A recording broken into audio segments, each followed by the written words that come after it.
So I wanted to give an update on the occurrences and things going on at my house and with my family since the last time I did a video. I'll start out with the latest occurrence that happened at Bella's best friend's house, because both of them stayed the night on Saturday night. And both the parents are big gamers and they stay up late playing video games and such, and they said around 2 a.m. when all the kids were asleep that their hallway light turned on by itself, and they checked to make sure that all the kids were in fact asleep, and they were. So that had never happened to them before, so obviously them knowing our situation kind of made the connection between that and my son. So it makes me feel a little bit better that I don't feel like I'm crazy, because it happened with somebody else while my kid was there. The struggle we've been having is, it's one thing if it's happening to us as the adults, but it's a whole other ballgame if it's happening to our children. And how do we deal with our children when it's not your house that's haunted and it's your child that's haunted?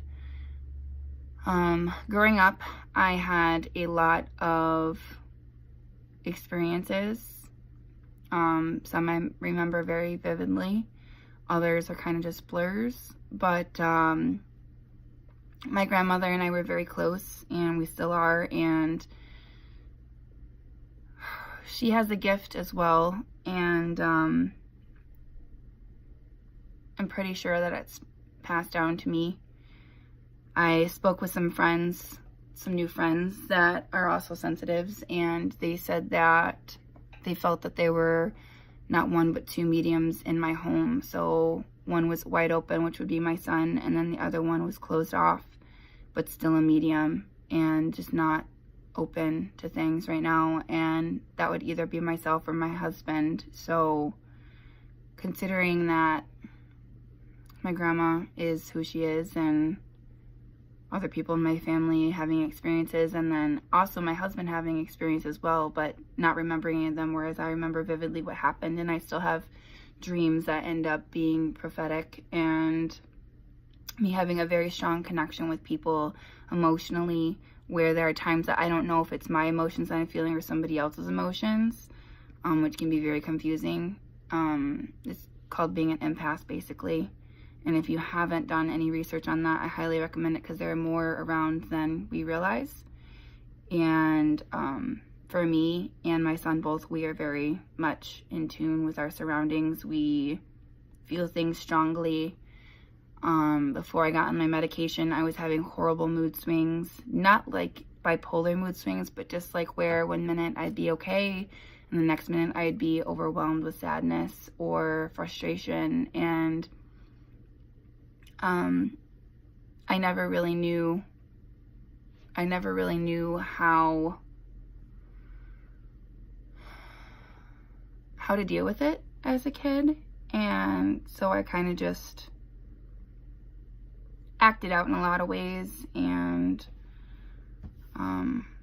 did things I shouldn't at times. But I do feel like I should begin learning how to deal with things, and maybe open myself up to other energies around me, and learn how to keep it closed when I want to, just like my son needs to learn, because clearly he doesn't know, and he's wide open all the time. So he just turned 4 today. Today's his 4th birthday, and I feel like it's something we need to teach him how to deal with, and I can only teach him if I learn how to deal with it myself. So learning how to open and shut my energy bodies, I guess.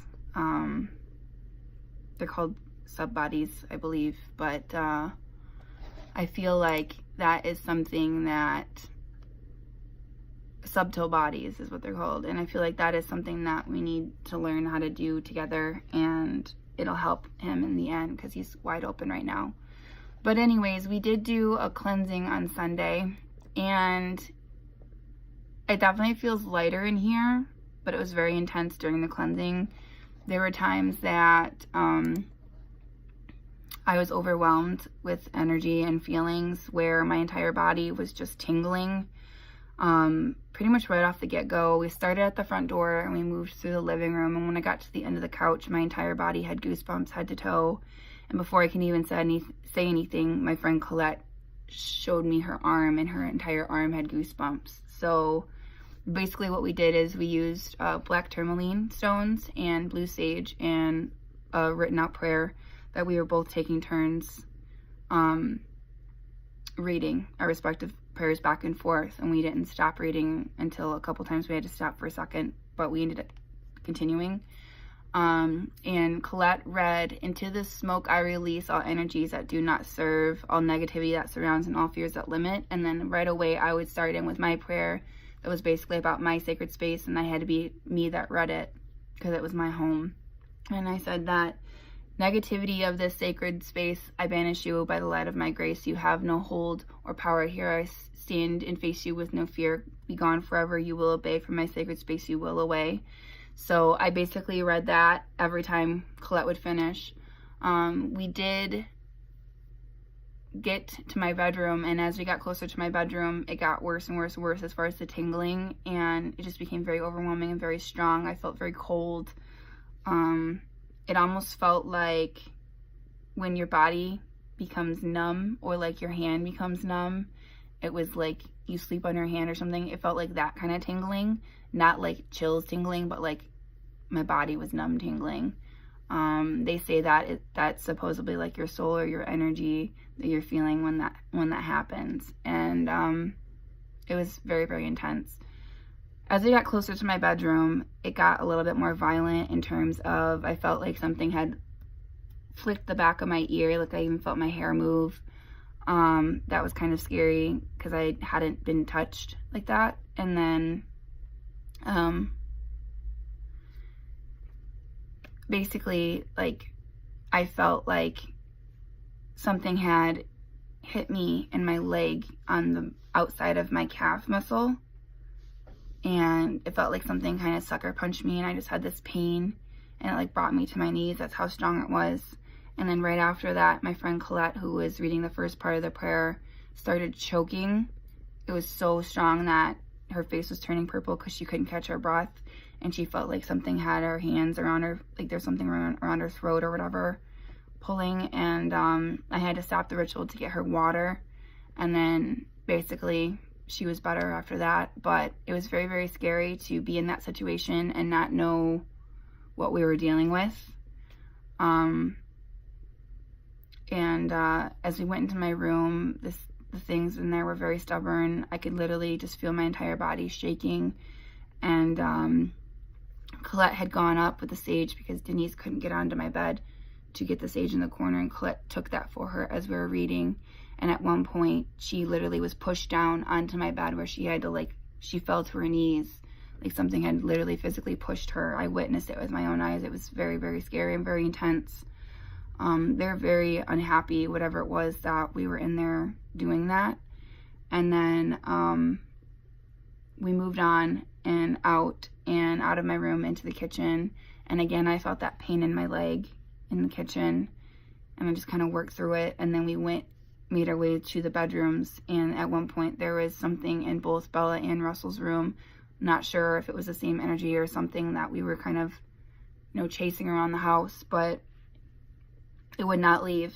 There were times that, like I said, my whole body started tingling, and it would stop, and then as soon as we got to a different room, it would start again. And I knew, like, that was my way of my body, like, responding to that energy, and just me being open and open-minded about it. It made my body react.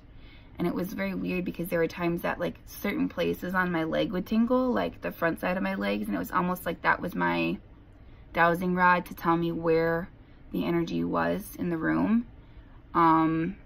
Sometimes it'd be the back of my legs that were tingling, or the sides of my legs, and I would be able to tell them, like, it's over here or it's over here. And it was very strange. I've never experienced that before. I mean, I've had the chills before, but nothing like this. And I don't even know how to explain it. I don't know. It was very intense and very scary for me, but we made it through, and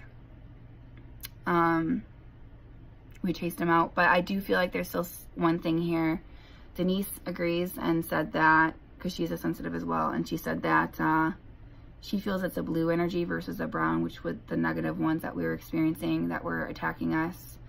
I did wake up with more bruises. I have this one on my arm, and then I have ones on my back.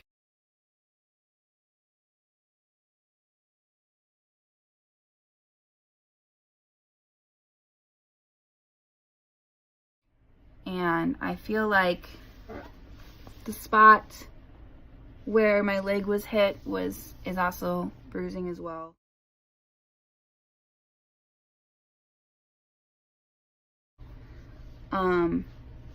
But I feel like it had to be done, and I do feel like the air and energy around this house is lighter. Last night we had a friend over, and she brought her dogs with her, and her one dog kept whimpering and crying and staring off behind me underneath my table, and the cats were already over here with us on the couch, and she just kept whimpering, kept whimpering. She would stare into the table and then look down the hall at the kids' rooms. So I feel like there's definitely something here still, and whether it's good or bad or not, I don't know. I do feel like I was saying earlier, that I need to work on things with my son and become stronger in my abilities, whether or not I have them. I've talked with my therapist, both of them, and they do agree that it's something that I should look into and learn how to deal with, because they feel like maybe I've been closing it off my entire life. And that's the reason why I have so much anxiety about everything, is because I've been holding this in and not talking about it.